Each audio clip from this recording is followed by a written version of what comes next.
Thanks for joining us for another episode of Executive Benefits Simplified. My name is David Cox with Benefit RFP, and with me as always is Bob Nienaber.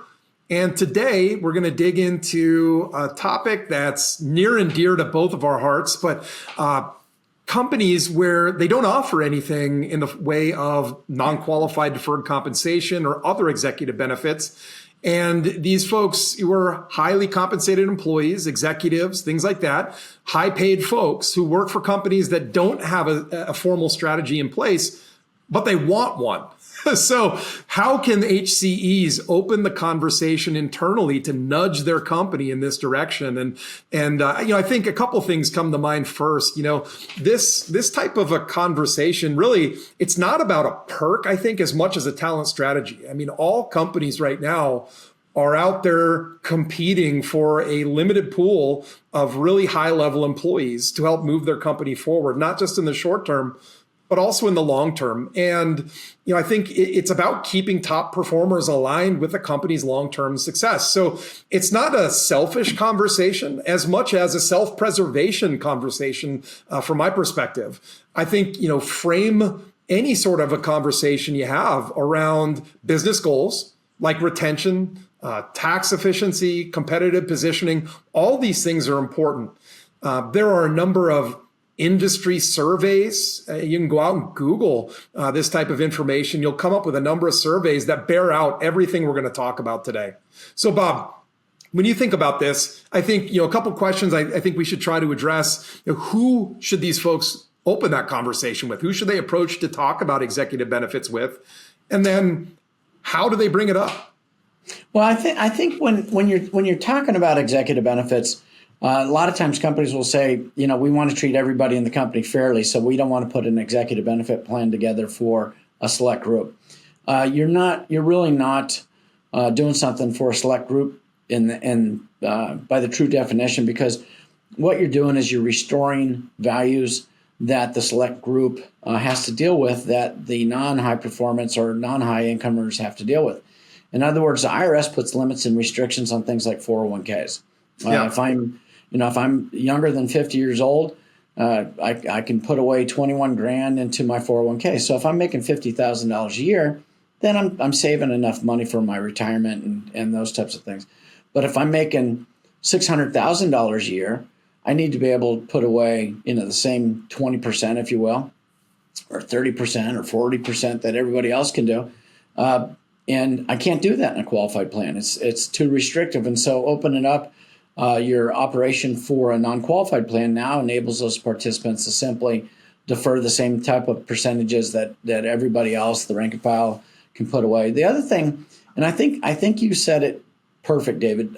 You said that it's really about survival by keeping a good team around you. The best companies by far that perform day in and day out have teams that have been around with them for 20, 30 years.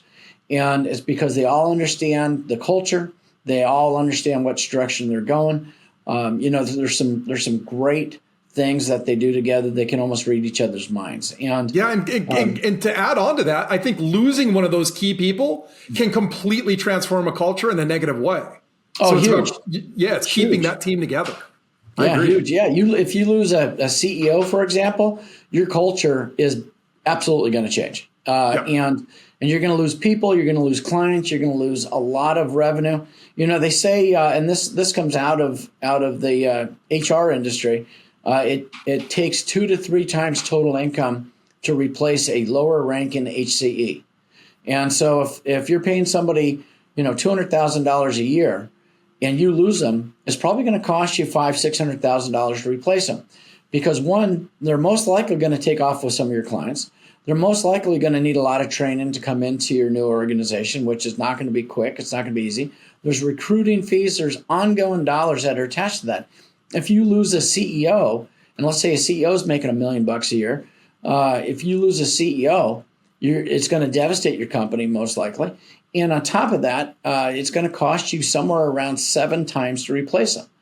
And these are very expensive endeavors. They say the lowest amount of money to replace a CEO that leaves and surprises everybody is at minimum of 5 times what they're making. So why put yourself in that situation where you got to come up with that money? Put the benefit together. And if a participant doesn't use the benefit and they don't need it, and they, for whatever reason, don't find a perk good, but 15 other people or 50 other people or 100 other people do, that's okay. You're helping those, other people that are using the benefits out there. And setting up a plan is very simple. You can put the same features that you would on your 401k. If you want to keep it in the same exact structure, you can go to your benefit your benefit platform on the 401k and take a look at how that plan's designed, and you can mirror that plan straight across to the non-qualified plan with one difference. You simply are going to allow them to put away more money, but again, if you're allowing 10, 20% deferrals into a 401k for the rank and file, you certainly should do that for your top people. The other reason why you really should have a plan, though, is in every instance, an executive benefit plan will reduce the cash flow necessary to pay top executives. And I want to repeat that. It will reduce the cash flow, because when you set up an executive benefit plan, there are certain tax perks that exist that reduce the cost out of the company's pockets to put these plans together.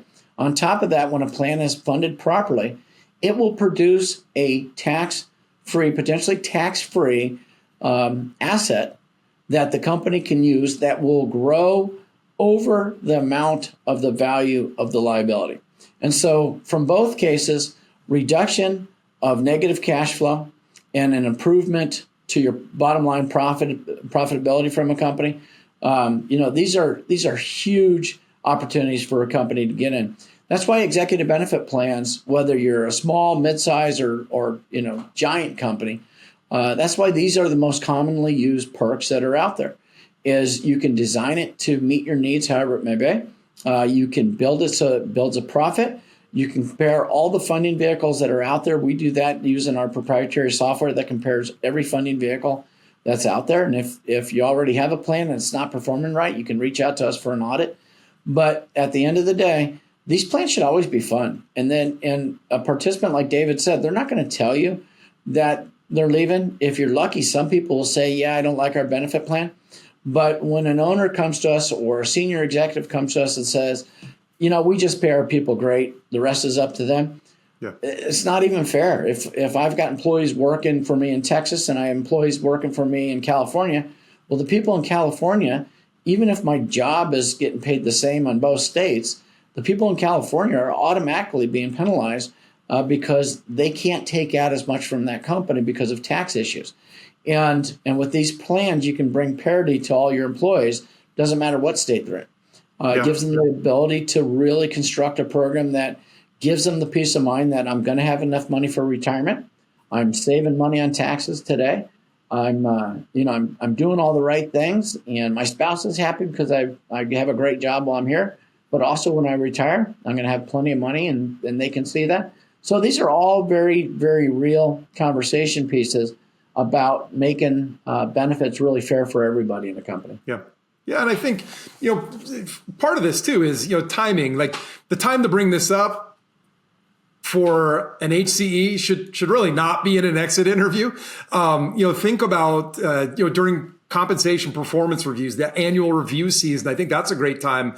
A lot of the folks who are going to be involved in these sorts of plans, they're key to those conversations internally anyway. So that's a great time to bring up something along these lines. Annual budgeting season is another time, right? Or after a key person has been brought in, a key addition, or a key loss of a talented high-level employee. I think, who to bring it up to, that can range. I mean, obviously, folks who are HR and benefits people certainly have a vested interest in offering a best-in-class program to everybody, including these highly compensated employees. CFOs, you mentioned the financial impacts. Last I checked, CFOs are the money folks. So you definitely want to consider opening this conversation with a CFO. I think looking at some of the different opportunities there, it's not just about compensation at the end of the day. I mean, you mentioned it. in a previous video, compensation gets people in the door, benefits keep them around. So think about some of these long-term levers to lower turnover, right? I mean, we've seen companies that we work with who over a 3-year period had turned over 43% of their executive staff. That's insane. I mean, that's an incredible amount of disruption. It's a little much. What's that? It's a little much. Yeah, a little much.